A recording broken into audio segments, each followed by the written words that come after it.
Hello বন্ধুরা, welcome back to my channel. গরমের দিনে কেমন আছো সেটা জিজ্ঞাসা না করেই এই কাজের ফাঁকে এই গরম থেকে একটু রেহাই পেতে একদিনের ছুটিতে বেরিয়ে আসতে পারো কলকাতা থেকে মাত্র 3 থেকে 4 ঘন্টা দূরে এই সি বিচে। কোলাঘাট থেকে ভোর 4টের ট্রেন ধরে চলে গেলাম খড়গপুরে।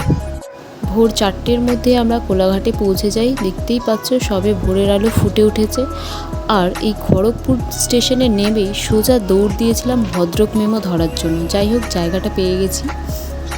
আমি আর আমার বন্ধুরা মিলে চললাম বালাসোরের উদ্দেশ্যে, যেখানে রয়েছে সেই দুবলাগিরি সি বিচ। আগেই বলে রাখি, যাদের একটু শান্ত আর নির্জন পরিবেশ পছন্দ তাদের জন্য এই জায়গাটা একেবারেই পারফেক্ট। একবার গেলে মনে হবে না যে আর ফিরে আসি।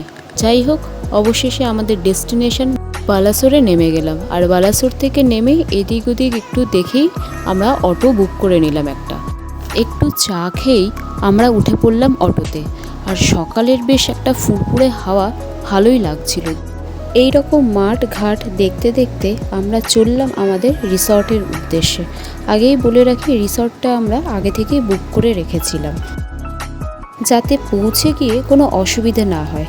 আর মাঠঘাট দেখতে দেখতে এরকম মাঝে মাঝে দু একটা মন্দির পড়তেই থাকবে। স্টেশন থেকে আসতে মোটামুটি 45 থেকে 50 মিনিট মতো লাগবে। যাই হোক, অবশেষে আমরা চলে আসলাম আমাদের ডেস্টিনেশন ব্লু আইস রিসর্টে। চলো এবার তোমাদের রিসর্টটা একটু ঘুরিয়ে দেখাই।